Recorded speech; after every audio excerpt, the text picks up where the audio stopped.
Tomato pie might sound weird, but it's a classic southern summertime or anytime recipe. If you're looking for something to satisfy your pizza, mac and cheese, and pie craving all at once, stay tuned.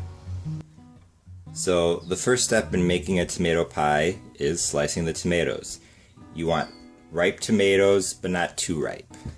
So if you look at this tomato, you can see that it's ripe, but when I squeeze it, it gives a little bit, but not too much.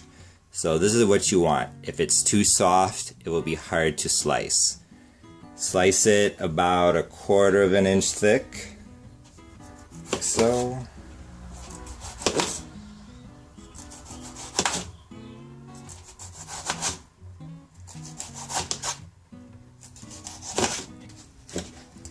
And once it's sliced, put the tomato on a plate lined with paper towels.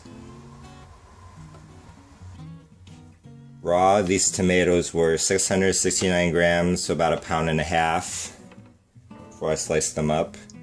Never made this recipe before, but I think this is about what I'll need. We'll see. And then once your tomatoes are laid out like this, sprinkle them with some salt. Help draw out the moisture.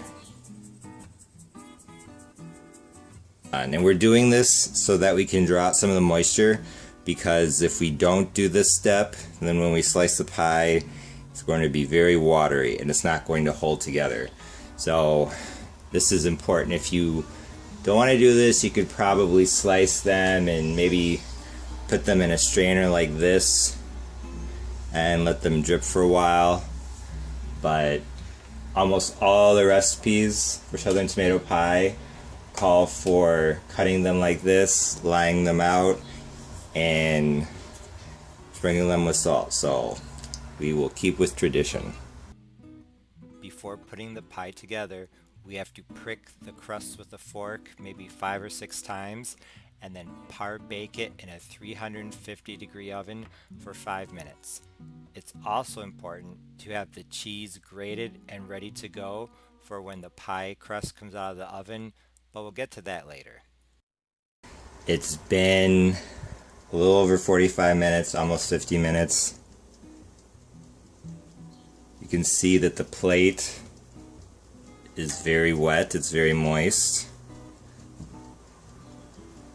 In fact, this is all moist. A lot of water has come out. I did not flip these at all, I just have been letting them sit here for 45 minutes. It's very warm in here, 83, so maybe that has something to do with it, but the pie shell is par baking in the oven.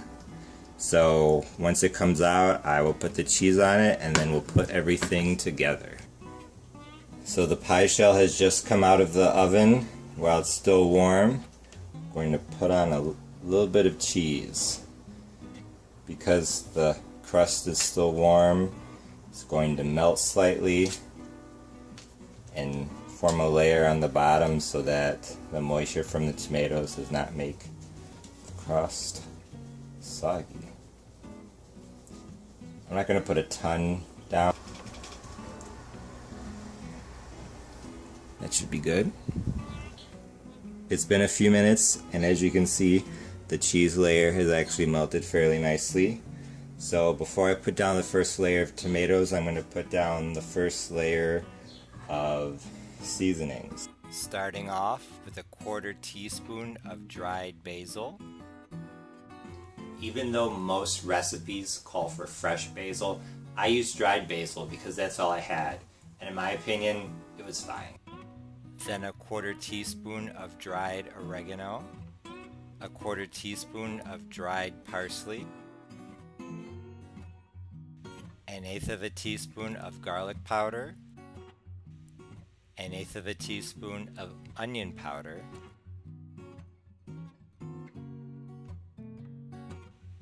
then a sprinkling of pepper, a bit less than 1/8 of a teaspoon. Now it's time to layer in the tomatoes. We're going to put them in slanted. recipes say that it's easier to cut the pie when the tomatoes are slanted, so that is what I will do.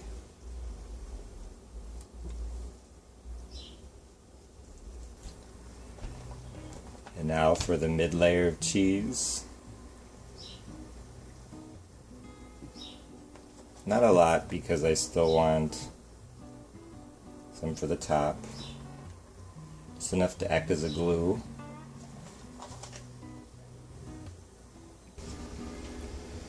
Also favoring the areas where there is a gap between the tomatoes, using the cheese to fill in the holes.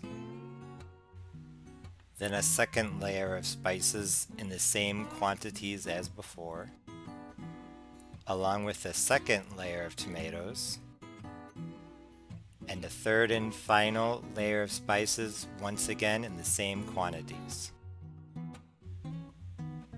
And then for the topping, pretty much all southern tomato pie recipes call for mixing shredded cheese with mayo and then spreading that over the top.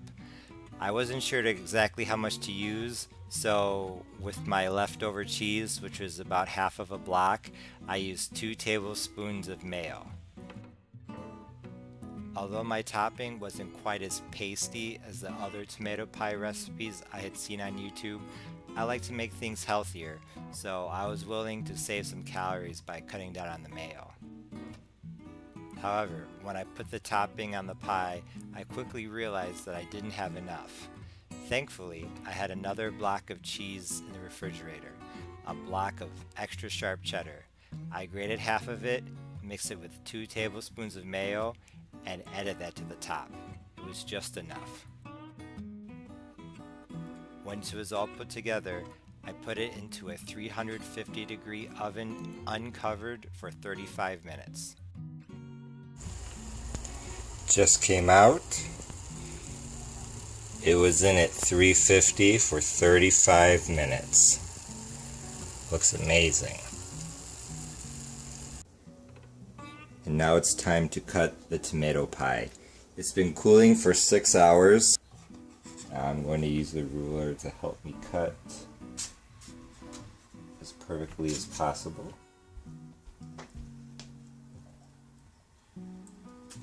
This smells incredible. It smells like a pizza.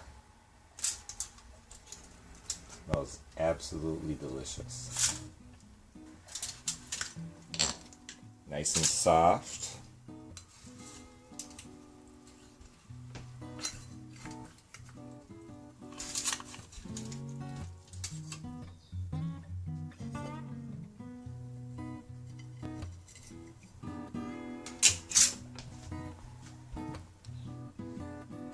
My first ever southern tomato pie. Visually, the pie is perfect. It's not watery at all, and you can clearly see the layers. But how does it taste? It was incredible. Pizza meets pie meets mac and cheese. An Italian restaurant meets a southern kitchen. A sweet tomato and basil pasta sauce meets savory cheese. It instantly became one of my new favorite things. Thanks for watching. I hope you try it, and I hope you love it just as much as I do. Please be sure to like, share, comment, and subscribe. Bye.